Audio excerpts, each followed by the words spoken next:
We're back for some more creepy pasta or r slash no sleep. Sorry. Today we're gonna be reading. My wife started acting strange about a week ago. Now I'm being charged for her murder. All right. I hope there's no vague description of animal abuse because I don't want to read that and I don't want to get this video taken down. Yeah, let's get into it. It all started that night I took Charlie for a walk.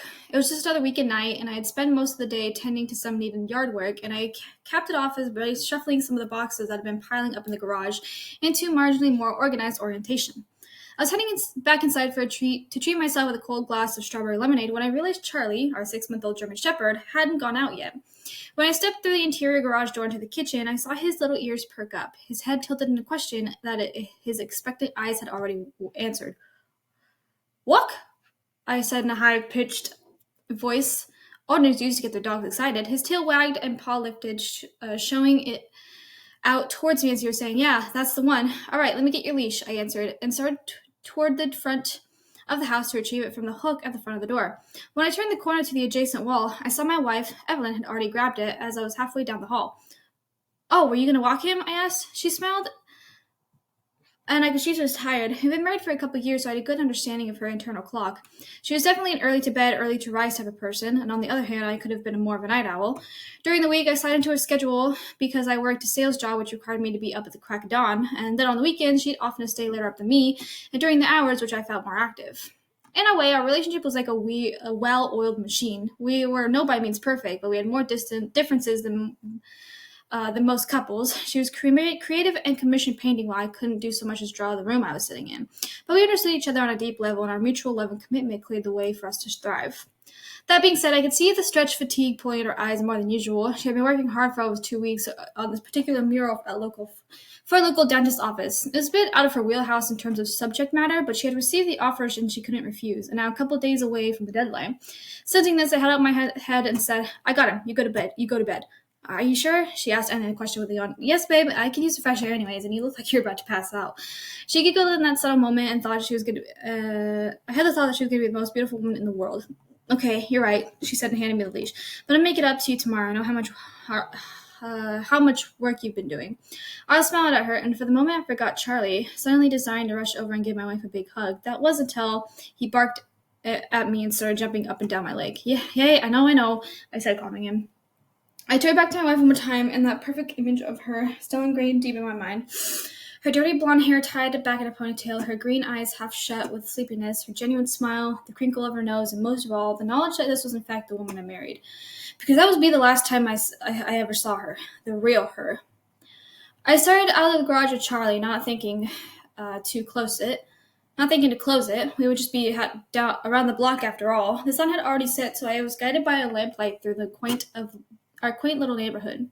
Charlie was a series maker, so I'd stop with him every other mailbox or sort of let him do his thing. Then it was on to the next. Remember, the sky looked particularly clear, and I could see the stars overhead, and the summer air was warm, if not a bit too warm. At the end of our walk, Charlie was panting. I trudged behind him up the graded incline of our driveway and tunnel vision through the garage, not thinking twice about the garage lights being on until I flipped the switch and turned them on, and the room actually got brighter. It's at the point that I should explain how our garage lighting system works.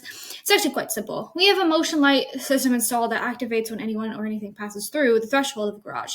The motion lights stay on for a couple minutes to allow a person, say, exiting a vehicle to see where they're going. The second light system is just our basic switch-activated lights. Nothing fancy there. You flip the switch, turn on, flip it on again, and off they go. When I flipped the switch and they turned on, I had a moment of confusion because I remember seeing the lights on as I walked with Charlie up the driveway. And then a chill worked down my spine as I realized that, no, they weren't on, which meant the lights that were activated were the motion lights, which meant someone other than me had entered the garage less than 2 minutes ago. My first thought was Evie's safety, and I nearly booked into the house. That was until I heard a shoe slide against the cement floor. I froze in place, and the hair standing on the back of my neck as if there was electrical charge in the air. I swallowed dry air, and then in a single motion I spun around and saw my wife standing beside a pile of boxes near the garage. "Holy shit!" I yelled and grabbed my heart. "Eve, you scared the shit out of me. What are you doing in here?" That's when Charlie started to growl. I looked down and noticed he was baring his teeth at my wife. "Hey, boy, what's gone into you?" I said, and gave a couple tugs on his leash. Then I looked up I looked up and noticed that the yellow drawstring hanging down from the pole down attic stairs was swinging ever so slightly behind Evie's head, as if touched by an evening breeze. Eve? I asked again, realizing she hadn't responded. A few seconds passed, and I was beginning to really get freaked out when she finally said something. Sorry, honey, I heard a noise down here after you left and I came to check it out. It was a raccoon, and it found its way here and I just managed to shoo it out with a broom. She pointed to the space next to the garage. I turned and saw the kitchen broom had indeed been brought out into the garage and was now leaning up against a tool cabinet. Oh, that makes sense, I said, startled a bit when I looked back and saw her taking a couple steps towards me. Charlie's growl had now become full-fledged barks, and I had to pull him back to my feet. Even kneeled down and reached out to Charlie. What's wrong, boy? She asked. But the only response she got was more barks, and eventually she stood up and said, I think he smells the raccoon. That's probably what's all got him all riled up. I considered this for a moment, and it seemed stretched to conclude that the reason he was barking at my wife was because of the scent of some raccoon floating around the garage. But at that point in my mind was willing to grasp onto any other explanation just to serve the tension that was much more potent than any other scent in the air. Oh, that must be it, I said in forced chuckle. I scanned over my wife one last time, and she looked exactly how I'd seen her 10 minutes ago. Her dirty blonde hair was tied back in a ponytail, her skin, mouth, arms, everything was the same shape and color as I remembered. She was wearing the same clothes, but her eyes... She looked no longer tired. In fact, she looked more awake than I felt. I thought for a second I concluded that, and well, of course she looked awake. She'd just fought off a raccoon. Anyone would be awake after something like that. But even with the realization, I couldn't shake the eerie feeling inside that something was off. Should we go inside? Asked my wife. I realized I was still white-knuckling gripping Charlie's collar, even though his hostility had abated some. I released a stale breath and drew a new one in, and then said, Yeah, let's go in. We both readied for bed in the usual manner. I kept a hidden eye on my wife, but she didn't do anything out of the ordinary. After 10 minutes or so, her fatigue returned and she yawned again. You know this is contagious, right? I said, and covered my mouth as I let out my own yawn. She smiled and responded, saying, You're contagious. I asked her what she meant, and in response she walked over to see I was standing at the sink, just started making out with me. I'll be honest, I was a little surprised, but not in a bad way, and one thing led to another. Let's just say I forgot about the whole garage incident. Well, at least for a while. The next morning, I woke up and opened my eyes to my wife's smiling face looking down at me. There was a large window directly behind our bed, so her face glimmered enough for me to make out small freckles dotting her nose and upper cheeks. My first reaction was to tense up. My wife had never sat in front of me besides like that before, and it took a second for me to adjust. But when I did adjust, I noticed a slight warm pressure on my thighs, and I leaned up my head enough to see a tray with powdered sugar, dusted waffles, fresh strawberries, and some scrambled eggs. Good morning, my wife greeted and picked up the tray. I made us breakfast in bed. I was still a little groggy, but I smirked nonetheless. I wasn't used to seeing this cute, diligent side of my wife so early, but I welcomed the change of pace. After all, it was just breakfast. Oh, thanks, honey. You didn't have to do this. I know you're busy. Oh, don't worry about me, she said, and started slicing off a piece of waffle with her fork. I wanted to do this for you. She poked the powdered delight and started moving it towards my mouth. Oh, you don't need to... But the waffle had already arrived. I opened my mouth and allowed it to enter, and then chewed, which was surprisingly the most delicious waffle I ever recall tasting. Wow, there's so much flavor. You did all this yourself? Mm-hmm. Evie replied Eva replied, pleased with the reaction. It's a new special recipe. Oh, I said in an inquiry tone. What's in it? Drugs? Because it must be really good. My wife giggled and smiled, her smile was still radiant in the late morning light. She cut off another piece as she reached for me to try another taste, and she said in a seductive tone, something like that. God, I'm so sorry I can't fucking read today. This was really the beginning of what I thought at first was innocuous, if not somewhat positive change in my wife's overall disposition. I had mentioned that we were 2 years married, and things were just starting to round the bend to attest to the honeymoon period. I noticed over the couple months that we were drifting off ever so slowly into our routines and going out for less dates, focusing less on our appearances on one another. There was a change that part of me regretted, but in which I welcomed, as it meant my wife and I were beginning to down the long tracks of true companionship. No merely dopamine-induced crushing. That's not to say we didn't show love to one another as much as before, but the ways we expressed that love changed. We spent more time coordinating lives, intertwining work and hobby schedules, and into practical gifts and flavors. But now that whole track was flipping. Every time my wife was in the same room as me, I noticed her glancing my way. And if I made eye contact with her, she would run over to me, or leap towards me if we were watching something on the couch together, and attack me with hugs and kisses and compliments about my appearance or just generally how in love with me she was. This also translated to our sex life, which was never bad, but it went from several times a week to a few times per day that she solicited me for some action. Now, you may be wondering what the problem is here, and I felt the same way too for about a week. It felt awesome to begin someone's attention, and when it came to cooking, chores, my wife was working overtime to make sure I had to exert minimal effort. It was around Wednesday when I realized I had never asked about her commission. After all, she'd been spending so much time on the house that she had finished already. When I asked her, she confirmed that she had in fact completed the mural and sent it off to blank dentist's office. I felt it was a bit odd that she didn't show me before submitting it as she usually did, but she said she was in a hurry to get it off her plate. I just accepted her explanation and shrugged the whole thing off. That wasn't until Friday evening when I was taking out the trash with Charlie, and upon Evie's mural stuffed into the dumpster. I really couldn't make out at it first because the dumpster was so full and the mural was really pushed in there deep. For reference, our trash collection is Saturday morning, but I saw Evie's signature at the edge of a rectangular canvas, painted black against the white background. When I pulled it out, I saw her painting had almost been completely washed over with an assortment of different paint colors resembling a rainbow tie-dye. The original mural was only visible through several dry splotches that the splatter paint had failed to cover. One of those spots was a main subject's large teeth that were no longer staples of cleanliness, but instead were rotting of toxic plaque. My first question was, why would my wife lie to me about this? But then, even more importantly, why would she do this to her own painting, especially one she had been commissioned for? I thought all this through while walking back with Charlie. Well, less of walking back and more of a stop-go, tugging him back. Charlie wanted to stop, seemingly curl up and take a nap, which I thought was extremely odd. If it was someone that had it was as if someone had shot him full of horse tranquilizer. And then I realized that he'd been acting this way all week. I just hadn't really noticed because I was too distracted by my unusual adherent wife. I mentally traveled back to when the change in her behavior started. That night I left the garage door open. Then I remembered her standing there in the back of the garage near all those boxes, and Charlie barked at her. I felt that same chill down my spine. What happened to my wife? My heart was beating as fast as I clung Charlie's leash on the hook and watched him waddle over to his bed and literally passed out. Everything okay? Evie's voice sang out from the kitchen. Yeah, I muttered back. I'm not feeling too well, so I'm just gonna go to bed early. Oh, exclaimed my wife. I saw her figure emerge around a kitchen corner. My mouth went dry. Are you feeling sick? She asked, holding a wooden spoon in her left hand. Maybe, yeah, I think so. I mumbled out. She watched me for a moment, holding a plate with her eyes. For the first time in our whole relationship, I felt afraid of her. I was worried that she knew what I had found, and she could see it on my face. Well, that's too bad. I was just making some creme brulees for us. I guess I'll just heat up some soup instead. Her voice went flat. No, that's okay, I said, waving my hand. There's no need. I'm just going to get some rest. My head hurts. There was more silence, and then my wife responded, saying, Okay, honey, you go to bed. I'll meet you up there soon. I have to clean this up. I nearly winced when she said she'd meet me up there soon. I held it back and said, Okay, love you. Love you too, Evie replied. I couldn't fall asleep. I stayed lying perfectly stiff on my back with my eyes closed, but no matter what I tried, I couldn't stop thinking about the mural. I considered turning it over and waking up Evie to ask her about it multiple times would stop myself. I would just ask her in passing time the next day, maybe when I was going out the door. No need to confront her with something like that in the middle of the night. Still, the whole situation filled me with dread as I considered what it mean, and what it might mean. And what might it mean, Michael? I thought to myself. That what? She's not your wife? What does that mean? Just look at her. It's definitely her. Just then, as if to order to confirm it was really her, I turned towards her side to see. Turned toward her side of the bed and opened my eyes.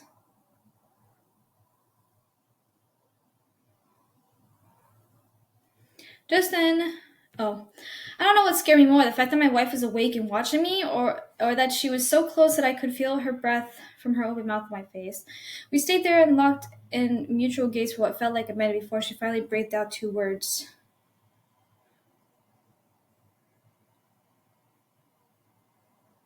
Can't sleep? I felt a rubbery ball roll down my throat and lodge itself there, and I couldn't speak. And worse, I couldn't move. I felt like I had sleep paralysis. How long had my wife been watching me, and why was she watching me? Are you feeling any better? She asked and reached out to touch my arm.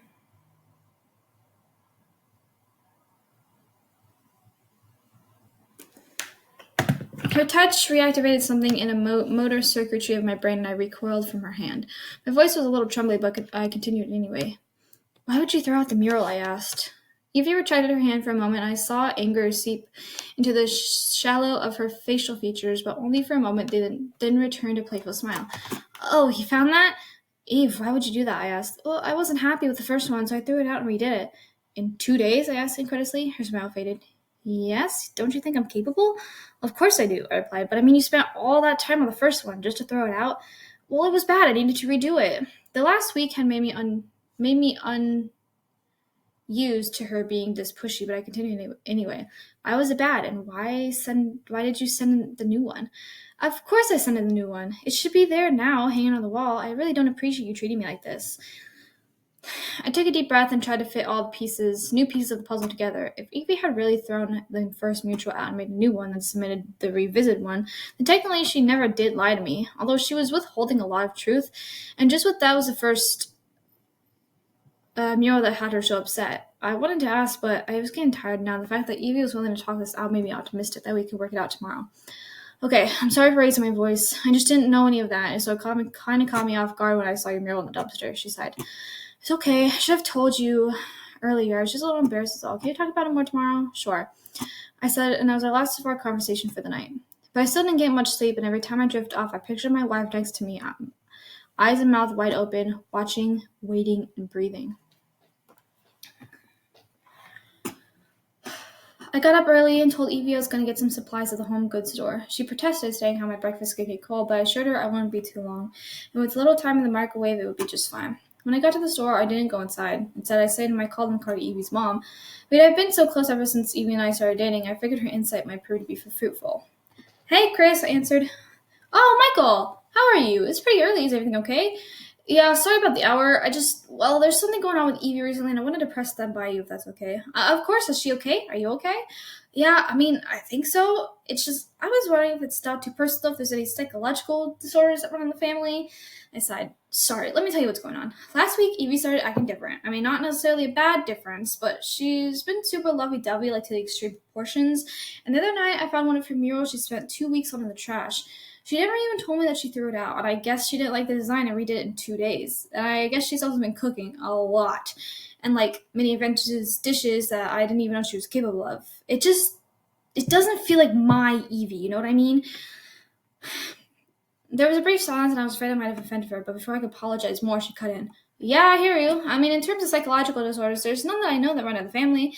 From what you're saying, it sounds like a little mania, but I'm no expert. Maybe encourage her to see one of those, a psychologist. But as for the mural, I couldn't really say. My mind keeps going back to the one event that kind of haunted her growing up, not in a direct way, but I can see it bothered her. Event? Oh, yes, I'm sorry, did you ever tell you she had a twin? A twin? I nearly shouted, oh, I was worried that might be the case. Yes, a twin, identical, actually, which is kind of funny considering you've told me that. I don't think there's any cause to alarm. Macy, her twin died during childbirth, and only Evie survived. I told her around the time she turned 8, and I could tell it had an effect on her heart. That's around the same time she started drawing. Her pictures were always very innocent, but as you know, she got older, they started to take on a darker tone. Yeah, I said, remembering all the pictures Evie would show me of shadowy portraits, smeary and sad, and scary undertones. She drew many things from various groups online, many of which solicited her services via Instagram and Reddit. That's why she told me about the dentist painting, and I was a little surprised. Anyway, Chris continued, I don't know if that was very helpful, but I do think you should take her to see someone. You know she loves you, Mike. She tells me all the time how lucky she is to have you in her life. I know, Chris, and that was extremely helpful. Thank you. When I arrived back at home, Eve was vacuuming the living room. It already looked spotless, but apparently some dirt had built up on the carpet for 2 days, and she hadn't tended to it. I knew the breakfast Evie had left for me and ate it at the counter, contemplating how I should broach the idea of therapy, when I noticed Charlie's food bowl was nearly full. Hey, honey, I called out. I heard the vacuum stall and then turn off. Yeah. I run to the corner in the living room. I think we should take Charlie to see the vet. He's been acting off lately and he hasn't touched his food. Oh, Eve replied. Sure, yeah, I can take him. I'll take him in tomorrow if that's okay. No, Evie snapped, and I saw that same anger expression from the prior night. Her nostrils flared, eyebrows bent, and eyes squinted in suspicion. Then it was gone. I mean, there's no need for you to bother yourself with that. I can do it. But I want to take him. He's my dog too, you know. How about we go together? I could see the conflicted expression of Evie's face as she bounced between her normal bubbly self and the angry needs-her-way self. Finally, she gave in. Okay, fine, we can take him tomorrow. We can take him together. And while we're at it, I said, not missing a beat, I think we should see a therapist. A what? Evie said with disgust. A therapist. A good one. If you want to go alone, I'm fine with that, but I'm willing to go with you if you like. And what on God's green earth would I need a therapist for? I pointed to the carpet. Babe, you're cleaning the carpet literally. You cleaned that carpet literally 2 days ago. The whole house is spotless. You cook every meal for me, including dessert. You're clearly having some kind of manic episode. She was fuming now. Her cheeks were filled with blood and looked like she had caked on Rogue. I do not have some kind of mental illness, she stated firmly. I let her own words hang in the air for a full minute, not doing nothing but stand and look at Evie. After a while, her shoulders sank, and the last heat left her face. Okay, fine. I see your point. I'll see a therapist. You'll see a therapist next week, I added. Fine, next week. I'll set up on Monday when the office is open. Okay. I said and felt the weight lift off of my shoulder. I'm sorry, honey, but I just really care about you and I want you to be well. Maybe it's nothing, but if it is something, don't you want to nip it at the bud? She agreed, albeit reluctantly, and for the rest of the day she hardly said anything to me. I woke up in the middle of the night to the sound of glass shattering in the upstairs studio. I reached over to Evie's side of the bed, but it was empty. I sat up listening and heard another crashing sound. This one was a little more blunt, and I could tell that something had been thrown at one of the walls. I got up and entered the hallway, and the studio was at the end of the hall. The door was closed, and the only light I could see was a white incandescence seeping out from underneath the studio door. I approached slowly, seeing the shadows moving in the light, and I pressed my ear up to the mahogany frame. There was complete silence. I reached down and placed my hand on the knob, and my breath was shallow, and the tendons in my neck felt like a cord. I gave the doorknob a wiggle, and then it twisted open. On the other side, I saw my wife standing in front of a large canvas facing away from me. The walls were spattered with all kinds of color, with paint of all kinds of colors dripping down and infusing the air with the smell of acrylic. My head became nauseous almost immediately, then scattered around the walls.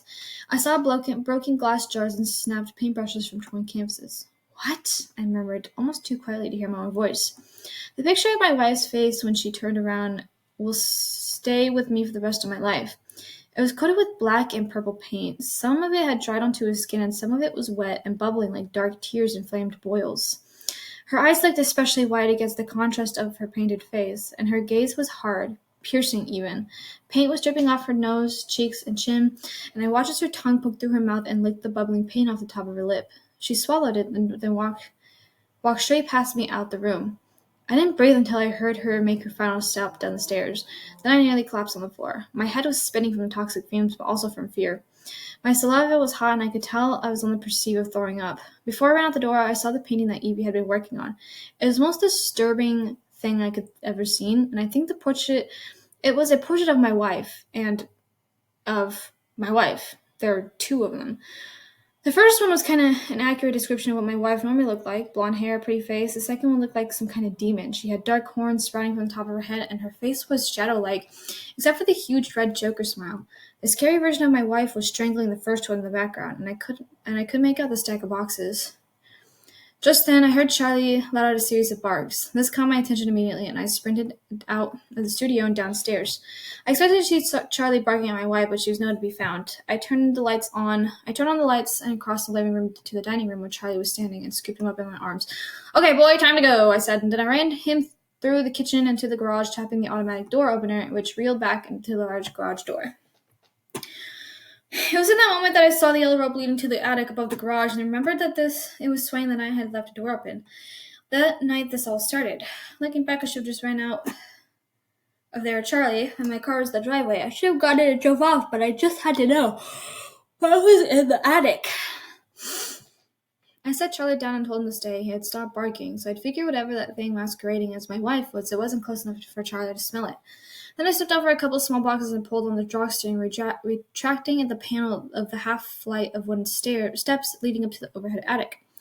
I pulled the string all the way down, and it was stable, then unfolded the stairs so they touched the cement ground. Immediately, I was hit with a pungent odor of decay. I smelled like there was some kind of gas leak up there, so I covered my nose with my shirt and then climbed up.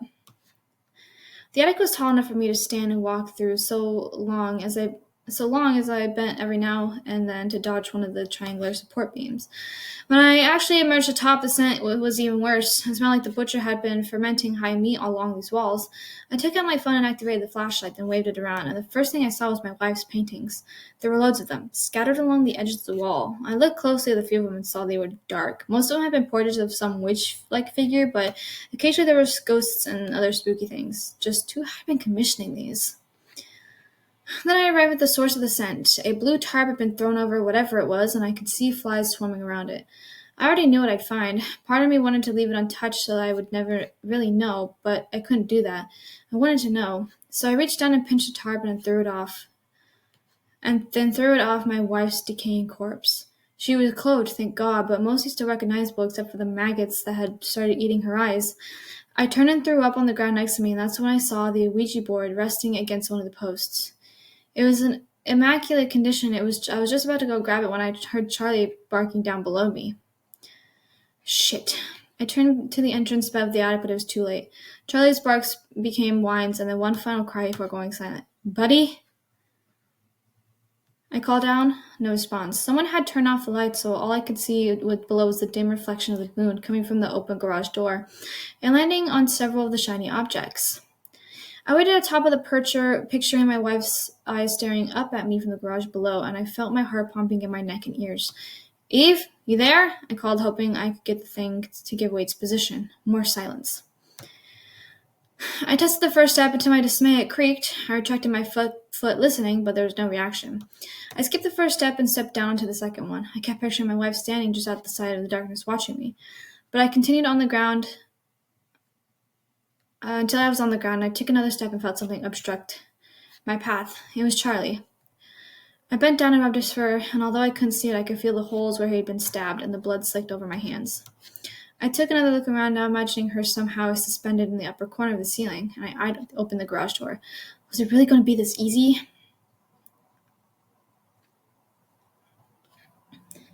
I counted down in my head, and when I hit 0, I sprinted out the door, down the driveway, and into my car.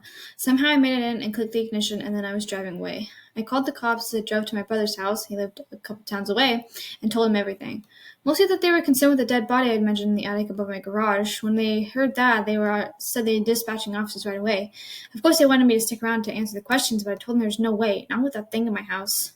However, after they secured the area, they said they didn't find anyone else in the house. Everything was as I stated, including the body of my decaying deceased wife, but there's no imposter and no other version of Evie. I'm writing this now because the charges are being alleviated against me in this case of my wife's death. My story is obviously unbelievable, and I see how dumb it was for me to even call the cops.